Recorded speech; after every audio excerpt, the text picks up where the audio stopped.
നമുക്ക് പണ്ടത്തെ ഇതുപോലത്തെ റെക്കോർഡുകൾ ആരെങ്കിലും ഇതുപോലെ സൂക്ഷിക്കുന്നുണ്ടോ? ഞാൻ കളഞ്ഞിട്ടില്ല കേട്ടോ. എനിക്ക് കെമിസ്ട്രീൻ്റെയും ഫിസിക്സിൻ്റെയും ഞാൻ കളഞ്ഞു. പക്ഷേ ബയോളജി മാത്രമേ എനിക്ക് ഭയങ്കര ഇഷ്ടമായതുകൊണ്ട് ഞാൻ അത് കളഞ്ഞിട്ടില്ല. അപ്പോൾ നമുക്ക് ഇതൊക്കെ ഒന്ന് കണ്ടു നോക്കാം.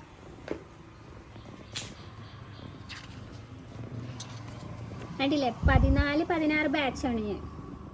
റോൾ നമ്പർ, എൻ്റെ പേര് സൂര്യാനായതുകൊണ്ട് 54ആണ് റോൾ നമ്പർ. കുറേ ഉണ്ടെന്ന് തോന്നുന്നുണ്ടല്ലോ.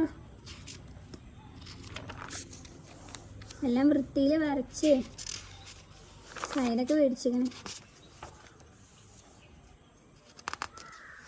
എന്നെ എൻ്റെ അനിയത്തിയും പിന്നെ എൻ്റെ കസിനൊക്കെയാണ് ഹെൽപ്പ് ചെയ്തിട്ടുണ്ടായത് പണ്ട് വരയ്ക്കാനൊക്കെ വേണ്ടിയിട്ട്. ഞാൻ +1 കഴിഞ്ഞ് എക്സാമൊക്കെ കഴിഞ്ഞ് ആ ഒരു വെക്കേഷൻ ടൈമിൽ നമുക്കിത് വരയ്ക്കാൻ തരും. അപ്പം ഞാൻ വീട്ടിലിരുന്ന് ആ 2 മാസത്തെ വെക്കേഷനിൽ ഫുള്ളും ഇത് വരയ്ക്കലായിരുന്നു പണി. നമുക്കൊരു റെക്കോർഡിൻ്റെ മാനുവൽ തരും. ആ മാനുവൽ നോക്കി സാർ അതെല്ലാം നോട്ട് ചെയ്ത് തരും, അതൊക്കെ വരയ്ക്കണം, എന്തൊക്കെ എഴുതണം എന്നുള്ളതൊക്കെ. അപ്പോൾ അതൊക്കെ നോക്കി എഴുതി വരച്ച് വെച്ചിട്ടുണ്ടാവും. എന്ത് രസാലേ! ഇത്രയും വൃത്തിയുള്ള റെക്കോർഡ് വേറെ ആർക്കും ഉണ്ടാവില്ല എന്ന് തോന്നുന്നു. അത്രയും നന്നായിട്ട് വരച്ചിട്ടുണ്ട് എന്തായാലും. ഇതൊക്കെ കാണുമ്പോൾ തന്നെ എന്ത് രസമാണ്. പക്ഷേ എൻജിനീയറിങ് കമ്പ്യൂട്ടർ സയൻസ് പഠിച്ച ഞാൻ എന്തിനാണ് ബയോളജി എടുത്തത്? അതും ചോര കണ്ടാൽ തലകറങ്ങി വീഴുന്ന ഞാൻ. എനിക്ക് ബയോളജി എടുക്കേണ്ട ഒരാവശ്യമില്ലായിരുന്നു. പക്ഷേ ബയോളജി എടുത്തിട്ടുണ്ടെങ്കിൽ എല്ലാ മേഖലയിലും നമുക്ക് പോകാമെന്നാണല്ലോ പറയുക. അപ്പം അതുകൊണ്ടാണ് ഞാൻ ബയോളജി എടുത്തത്. കണ്ടില്ലേ, ശരിക്കും അതുപോലെ തന്നെ ഉണ്ട്. ഇത് അനിയത്തി വരച്ചെന്ന് തോന്നുന്നുണ്ട്, കാരണം ഇത്ര നന്നായിട്ട് വരയ്ക്കാൻ എനിക്കറിയില്ല. എന്ത് രസാലേ, ലെൻസ് എല്ലാം കറക്റ്റായിട്ടുണ്ട്. ഇപ്പോഴത്തെ കുട്ടികൾക്ക് മെഡിക്കൽക്കാർക്കെങ്കിലും റെഫറൻസ് വേണമെങ്കിൽ ചോദിച്ചാൽ എൻ്റെ കയ്യിലുണ്ട്. ഇത്ര നന്നായി വരച്ച ചിത്രങ്ങൾ വേറെ എവിടെ ഉണ്ടാവില്ല. ഞാൻ തന്നെ എന്നെ പറഞ്ഞ് വീഴ്ത്തി കൊണ്ടേയിരിക്കും. അവിടെ ഒരാൾ എന്ത് എത്തി നോക്കുന്നുണ്ട്. എല്ലാം ഉണ്ട്. ജോയിൻസിലെ കാലിൻ്റെയും ഇതിൻ്റെയൊക്കെ എല്ല്. ഞാൻ ലാബിൽ എനിക്ക് ടിഷ്യൂ ചീക്കിൻ്റെ ലാബിൽ ടെസ്റ്റ് ചെയ്യാനുണ്ടായിരുന്നു എനിക്ക് പബ്ലിക്കിൽ. പിന്നെ ബ്ലഡ് ടെസ്റ്റ് എടുക്കാനുണ്ടായിരുന്നു. ഈ ലാസ്റ്റിൽ എന്തൊക്കെയോ എഴുതിയിട്ടുണ്ടായിരുന്നല്ലോ.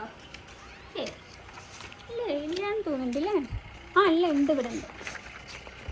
ഒരു സെല്ലൊക്കെ നമ്മൾ ചെയ്യുന്നതിനനുസരിച്ചുള്ള ഒബ്സർവേഷനൊക്കെ ഉണ്ടല്ലേ എഴുതിച്ചിങ്ങനെ. ബ്ലഡിൻ്റെ സ്റ്റെയിൻ നോക്കാൻ വേണ്ടിയിട്ട് എല്ലാം ഉണ്ട്. ഇനി നമുക്ക് ബോട്ടണി നോക്കാം. ബോട്ടണി എനിക്ക് ഭയങ്കര ഇഷ്ടമാണ്. കാരണം അത് പറഞ്ഞാൽ ചെടികളുടെ ആയതുകൊണ്ട് ബോട്ടണി നല്ല രസമാണ്.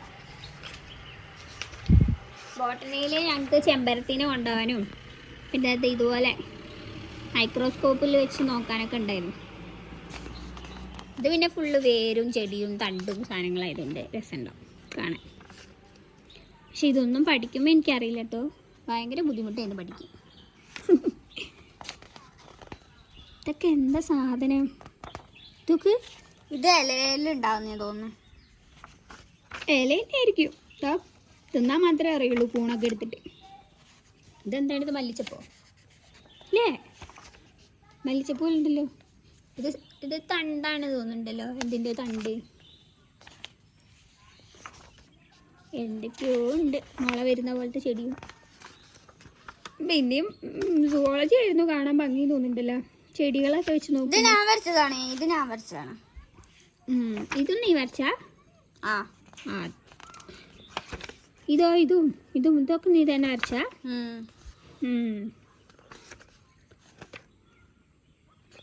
ശരിക്കും ഒരു റെക്കോർഡിൽ അങ്ങനെയുള്ള ഒരു പോലെ തന്നെ ഉണ്ടല്ലേ വരച്ചതൊക്കെ കാണാൻ. റെക്കോർഡിലല്ല, മാനുവലിൽ നമുക്ക് നോക്കാൻ തന്ന പോലെ തന്നെ. അതെങ്ങനെ ഇത്ര കറക്റ്റായിട്ട് വരയ്ക്കാൻ പറ്റിയാണ്? കഴിവ്. ഇതൊക്കെ ഇഞ്ചി കടയിൽ കിട്ടും ഇതുപോലത്തെ ഇഞ്ചി.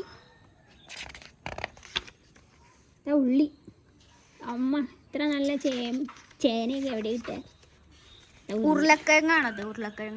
ഉരുളക്കിഴങ്ങിന് കണ്ണാണ്. ഇത് മുന്തിരി അല്ലേ? അല്ലേ? ആണോ? ഗ്രേപ്സ് തന്നെ അല്ലേ? ഗ്രേപ്പ്. ഇതാണ് മുള്ളിച്ചെടി. അതെ, മുള്ളുള്ള ചെടി. ഇതൊക്കെ ഞാൻ നേരിട്ട് കണ്ടിട്ടുണ്ടല്ലോ, ഒരു ഓറഞ്ച് കളറിലോ മഞ്ഞ കളറിൽ എന്തോ ആയിട്ടില്ലേ, എന്നിട്ട് ഇങ്ങനെ ഉണ്ടാവും. കണ്ടിട്ടുണ്ട്. ഇതിൻ്റെ ഉള്ളിൽ എന്തെങ്കിലും ജീവി പോയി ഇത് അടഞ്ഞ് അത് ഭക്ഷണമായി കഴിക്കുന്ന ചെടിയല്ലേ ഇത്? അതെനിക്കറിയാം. ഇഞ്ചി 2 വട്ടം വന്നല്ലോ. അത് വേറെ എന്തെങ്കിലും ഇഞ്ചി ഇരിക്കും. കുറേ വട്ടം ഉരുളക്കിഴങ്ങനെ വന്നിക്കണല്ലേ. ഉള്ളി വന്നു, ഇത് വന്നു പറഞ്ഞ് തന്നെ അവർ വീണ്ടും വരപ്പിച്ചു. ഇത് ഞാൻ നോക്കിയിട്ടുണ്ട്, തണ്ട് മുറിച്ചിട്ട് കണ്ടിട്ടുണ്ട് ഈ സാധനത്തിന്. ഇതൊക്കെ നമ്മളോട് ചെക്ക് ചെയ്യാൻ വേണ്ടിയിട്ട് ലാബിൽ പറഞ്ഞിട്ടുണ്ട്.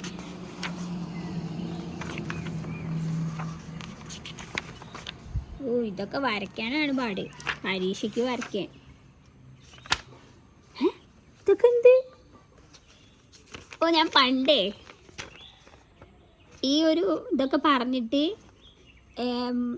ബെഡിൽ നിന്ന് എണീറ്റിട്ട് താഴെ തൊട്ട് നെറുകിലൊക്കെ വെച്ചിട്ട് അങ്ങനെയാണ് ഞാൻ പഠിക്കാനൊക്കെ പോവുക. ഭയങ്കര ഡീസൻ്റ് ആയിട്ടുള്ളൊരു കുട്ടിയായിരുന്നു. അതുകൊണ്ട് ഏതാണ് പുരാതന വസ്തുക്കളൊക്കെ കിട്ടിയേ. പണ്ട് നമുക്ക് ഫ്രീ ആയിരുന്നു പാസ്. 10 രൂപ കൊടുത്താൽ 3 മാസത്തേക്ക് ഫ്രീ കിട്ടും. ഇതാ നിൽക്കണേ ഈ ഫോട്ടോയിൽ കണ്ട് ഞാനും ഈ ഇരിക്കുന്ന ഞാനും നോക്കി നല്ല വ്യത്യാസമല്ലേ? ആരുടെ എങ്ങനെയൊക്കെ പാസ്സൊക്കെ ഉണ്ടാവാൻ ഞാൻ എല്ലാം എഴുതി വെച്ചില്ലേ, ഇതിലുള്ളതുകൊണ്ട് കിട്ടി. ഇതൊക്കെ നീ എഴുതിയാൽ നോക്കണ്ടല്ലോ, നിന്റെ ഹാൻഡ് റൈറ്റിംഗ് ആണല്ലോ. സാറുമാരെ പറ്റിച്ചിട്ടുണ്ട് നമ്മളെ, നിന്നെയും കൊണ്ട് പണിയെടുപ്പിച്ചിട്ട്. ഇതാരെ പ്രിൻ്റൊക്കെ എടുത്ത് ഒട്ടിച്ചിങ്ങനെ അല്ലേ? ഇതെന്താണ്? ഇതിനും ക്രോമസോമൊക്കെ ഉണ്ടോ?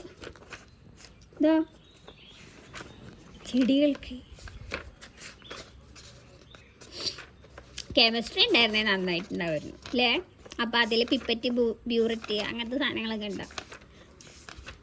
ഞാൻ കെമിസ്ട്രി ലാബിലാണ് മറ്റേ ഇതൊക്കെ പൊട്ടിച്ചിട്ടുള്ളത്. കോണിക്കൽ ഫ്ലാസ്കൊക്കെ ഞാൻ തള്ളിയിട്ട് പൊട്ടിച്ചിട്ടുണ്ട്. അത് പിന്നെ 100 രൂപയുടെ സാധനം തന്നെ ആയതുകൊണ്ട് അത്ര വലിയ പൈസയൊന്നും വന്നിട്ടില്ല. വലിയൊരു ട്യൂബ് ഉണ്ടല്ലോ, ആ സാധനത്തിനാണ് 500 രൂപ വരിക. അത് പൊട്ടിച്ച ആൾക്കാരുണ്ട്, അവർക്കൊക്കെ നല്ല പൈസയ്ക്ക് ഫൈനും വന്നിട്ടുണ്ടാവും. അങ്ങനെ തീർന്നു. ഇതെൻ്റെ വീടിൻ്റെ പ്ലാനൊക്കെ വരച്ചിരിക്കുന്നു തോന്നുന്നുണ്ട് ഇതിൽ. അപ്പോൾ ഇത്രയേ ഉള്ളൂ ഗൈസ്. എൻ്റെ പഴയ സാധനങ്ങളൊക്കെ ഞാൻ എടുത്തു വെച്ചിരിക്കുന്നത് ഇത്രയേ ഉള്ളൂ. കളയില്ല, കുട്ടികളൊക്കെ വരികയാണെങ്കിൽ കാണിച്ചു കൊടുക്കാൻ. എടുത്തൊക്കെ ബൈ.